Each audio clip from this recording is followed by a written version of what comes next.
As the future world economy develops with a discerning eye focused on decarbonization, one fact remains immutable.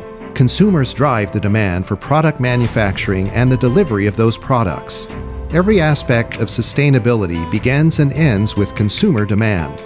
This point was demonstrated dramatically in 2020 when the roller coaster ride of COVID-19 witnessed a free fall in consumer demand in the second quarter, only to be followed by a whipsaw surge in demand in the third and fourth quarters.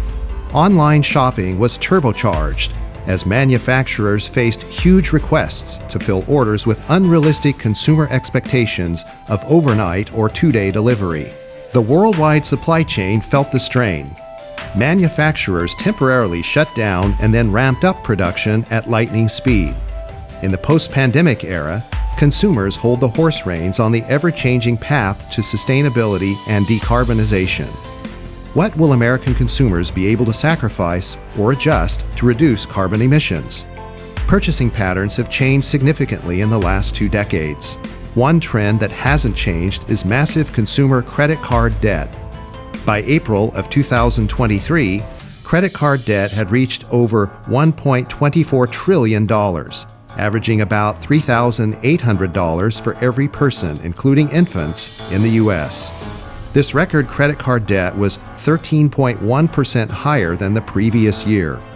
If consumers will not pull back in the long run, how will this affect the pace of transition and all sources of potential environmental impact?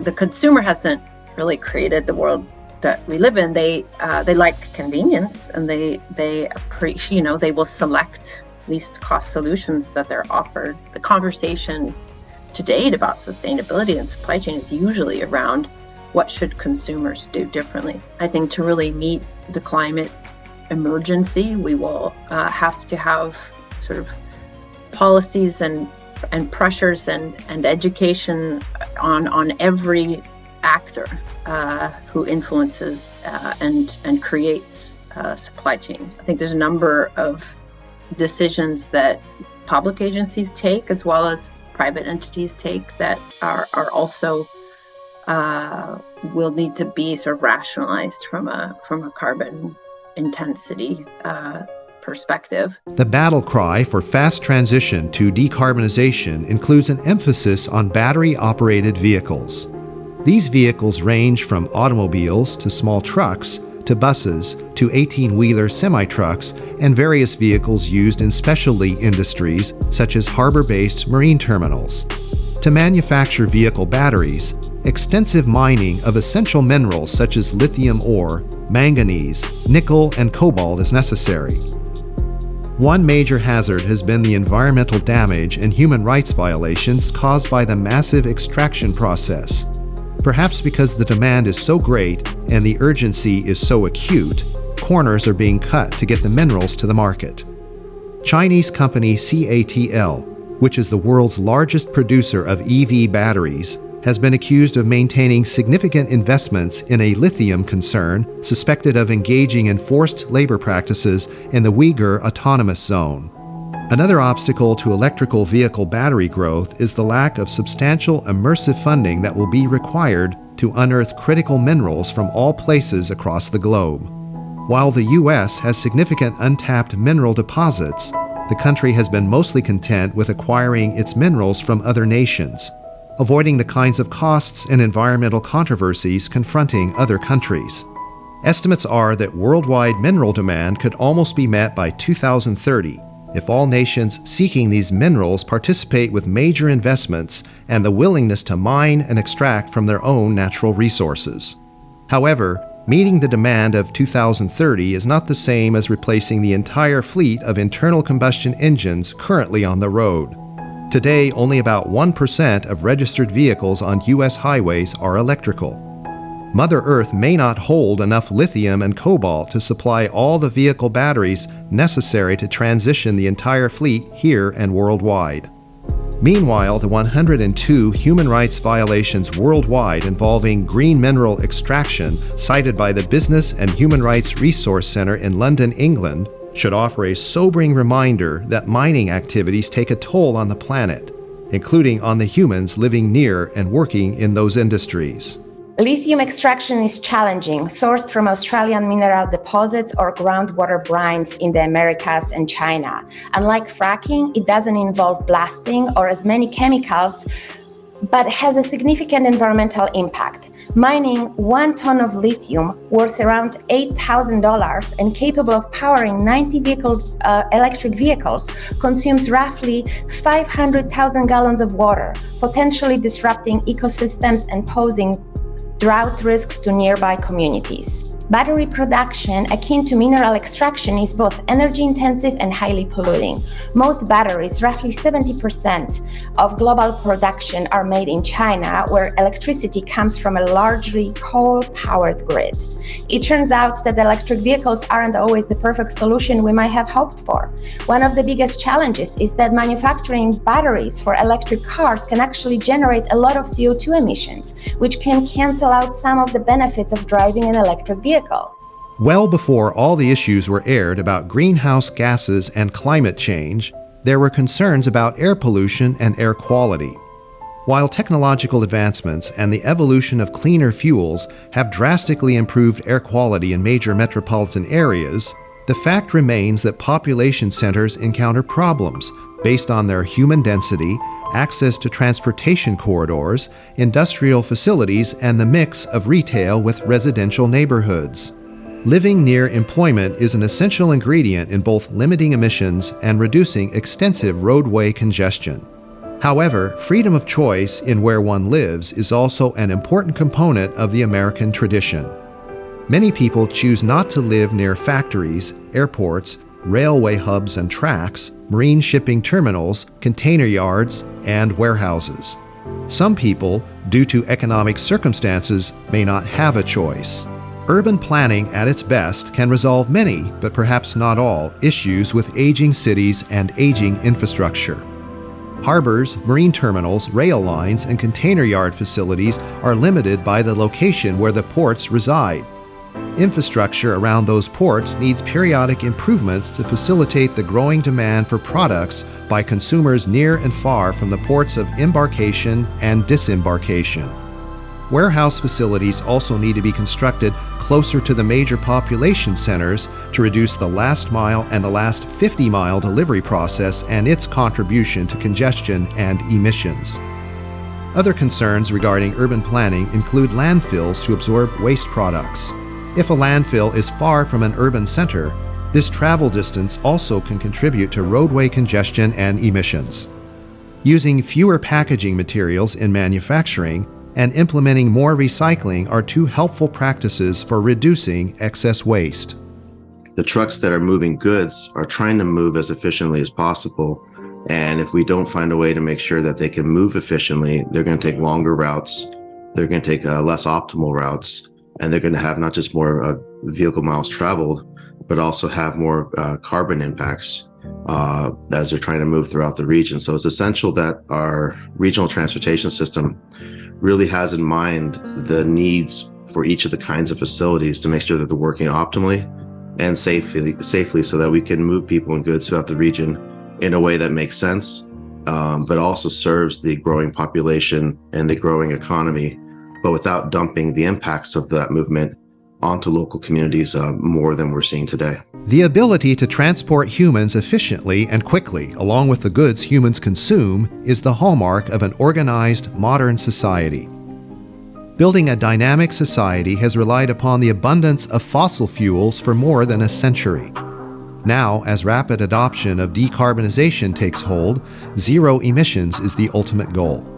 The problem is, even our emission-free vehicles only become emission-free after they've been on the road for nearly 5 years. Precious mineral mining and extraction combined with the manufacturing of battery-operated vehicles generates enough greenhouse gases to equal the manufacturing of internal combustion cars and their resulting emissions for at least 4 years. Proper and safe disposal of aging and used-up lithium-ion batteries is also an environmental risk hazard. California has taken a commanding lead in the market share of automotive electrical vehicles on the road.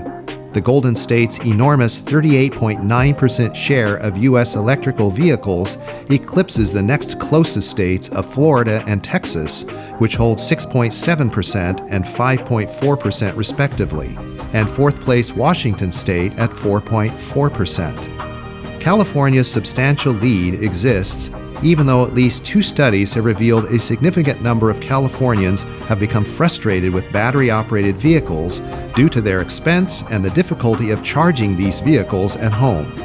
The lack of sufficient charging facilities where people want to travel is another major frustration. The studies indicate around 20% of California EV owners have traded in their cars in favor of gasoline or diesel-powered vehicles. Nationwide, that average is about 26%. In the goods movement arena, the large trucks that move goods will require massive battery blocks which weigh heavily on the trucks. The battery blocks often struggle to obtain the range necessary for long-haul delivery on one battery charge. Another problem with lithium-based batteries is their flammability. Lithium-ion battery fires burn very hot and are difficult to extinguish. Heavy-duty electric truck maker Nikola Corporation recalled 209 trucks recently due to a coolant leak inside one battery pack, which caused a fire at its Arizona manufacturing plant. These batteries pose hazardous conditions and emit toxic fumes when experiencing thermal incidents in landfills. Natural gas-powered vehicles that are 98.5% or more emission-free hold great promise as an alternative to heavy-duty EV trucks for goods transportation, at least until technology catches up in producing reliable and safe long-range electrical vehicles. Biofuel technology also has improved impressively and should be considered as another viable option for the near to medium term, along with non-emitting hydrogen fuel cell technology. I still think we are at the very beginning of decarbonization, of the move towards decarbonization. We certainly have a lot of internal combustion engine trucks on the road. It's the vast majority that are using regular diesel. I think we make a mistake if we, again, just focus on one option for decarbonization. We need to look at everything. We need to look at whether or not certain options may be worse, maybe make us worse off. Renewable diesel, for instance, if we were using that right now, let's say magically we could make enough renewable diesel, we would be decreasing our carbon footprint far more than if every vehicle were battery electric. That's a given. But can we do that? We need to figure out if it's possible to do that. Modern and secure nations competing in the world economy require reliable energy supplies adequate to maintain stable business and commercial activities. To be truly competitive, these nations also must strive to provide a healthy, high-quality way of life for their citizens. Stability and energy reliability equal national security on par with military security. Petroleum, with its oil and fellow traveler natural gas, played a major role in both industrial security and military security in the San Pedro Bay during World War II. The harbor area produced an abundance of oil required for factory mobilization and shipbuilding, while also housing the Navy and commercial ships bringing cargo into the ports. Today, the Navy is gone, but the armada of container ships berthing in the twin ports supplies the local community with jobs. The cargo flowing through the ports fuels our national well-being and economic security. Providing the sources of energy needed to maintain the local and national economies occupies the time and talents of planners, politicians, regulators, engineers, and business executives. California is leading the way on decarbonization, and accordingly, the harbor is one of the major sources of emissions. Decisions on how to increase electrical power without adding greenhouse gases in power generation are being discussed. The pace of full transition to green energy is dependent largely on technological advancements, investments in infrastructure, decisions on fuel choices to replace bunker fuels on big cargo ships, and an eye on a diverse mix of energy resources, including those that begin as petroleum. Recent history in Europe has shown that in country after country, green energy transitions have resulted in a net loss of jobs in the energy-related sectors.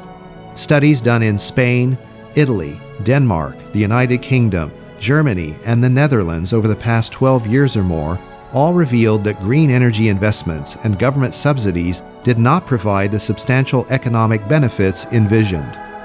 In Spain, for every green job created, 2.2 previous jobs were lost. In Italy, every green job created costed the same as the creation of 5 non-green jobs. As for the UK, the results indicated that every new green job replaced 3.7 fossil fuel jobs. There may be a lesson to learn from the European experience. Perhaps becoming carbon neutral rather than generating zero emissions might be a more realistic and attainable goal, especially when considering the impact on the workforce and the economy. I know there's a lot of chicken and egg dynamics around this problem, and it's not going to be a smooth ride. And it will take longer than everybody projects. In fact, the moniker of carbon neutral by 2050 has become practically a staple of every CEO's speech box. So they have to say it. I don't have much confidence that the world will actually reach its carbon targets by 2050, but I do have confidence that the world will reach its carbon targets and can reach net zero with a totally new energy infrastructure by about 2100 or so. And the reason I say that is just the technology and the money will evolve. The San Pedro Bay and its supply of energy is currently and will continue to be a work in progress for the foreseeable future. Ultimately, a work in progress is the best way to describe the future in general.